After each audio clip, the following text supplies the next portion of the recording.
wixii ka bedelan oo laga nuqsaamiyo ama lagu ziyaadiyo ma aqbali doono mana aqoonsan doono. arrintaas arrin aan raalli ka nahay maahan, arrin aan filayna maahan, arrin aan u fadhina haddaan ururadii oo dhan nahay maahan. doorasho qof iyo cod ah, xor iyo xalaal ah baan abaabulnay oo ka shaqaynay oo aan duurka u jiifsanaynay. ururada dham ay u taagnaayeen doorasho lagu dilayo, lagu dhaawacayo, codkooda lagu caburinayo maya uma istaagin.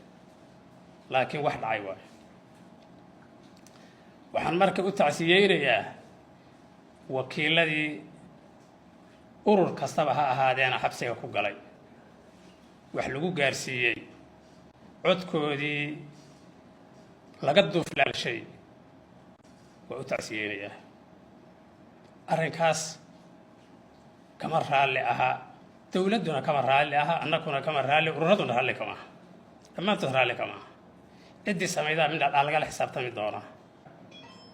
goobaha codbixintu ay ka socotay ama xarun ha noqoto ama seejo ha noqoto, guddiga doorashooyinka waxay ku wargeliyeen ururada in urur kastaahiba seejo kasta wakiil ugu soo dirsado.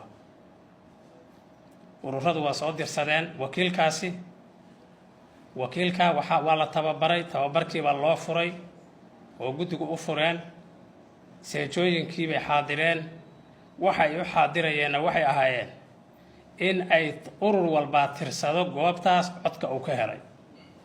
alxamdulilah, urur walba waa u qoran tahay goob kasta oo seejooyinka la geeyey ee sax loo geeyey, natiijadoodii waa u qoran tahay. urur kasta wixii uu ka helay waa u qoran tahay, natiijadaasay sugayaan.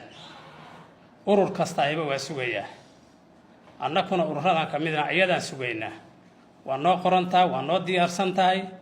seejo kasta waxaan ka helnay 11 degmo oo galmudug ay doorashadu ay ka dhacday. goob kasta oo ka mid ah, seejo kasta oo ka mid ah, waxaa joogay wakiil baa noo joogay. wakiilkaasi waxaa loogu talagalo guddiga doorashooyinka ugu talagaleen, annaguna aan ugu talagalnay urur walbaa seejadaas wixii uu ka helo inuu u qoro. sidaasaa tacliimna lagu siiyey, laguna ballamay. wax alla wixii wakiiladeenu diyaariyeen markii codka la dhiibto la tiriyey waa diyaar. ururka tawfiiq taas aan ugu bishaaraynayaa. waa qoran tahay, waa diyaar. natiijo kasta oo seejo kasta laga qoray, ururadana saasay diyaar ugu tahay. waxaan rajaynaynaa inuu guddiga doorashooyinka qaranku soo bandhigo natiijooyinkii laysla qoray oo urur walbaa uu diyaarsaday oo diyaara inuu soo qoro. taasaan rajaynaynaa. wixii ka bedelan oo laga nuqsaamiyo ama lagu ziyaadiyo ma aqbali doono mana aqoonsan doono. waxaan aqoonsannahay middaa sharciga ah oo aan isla ogolin guddiga doorashooyinka.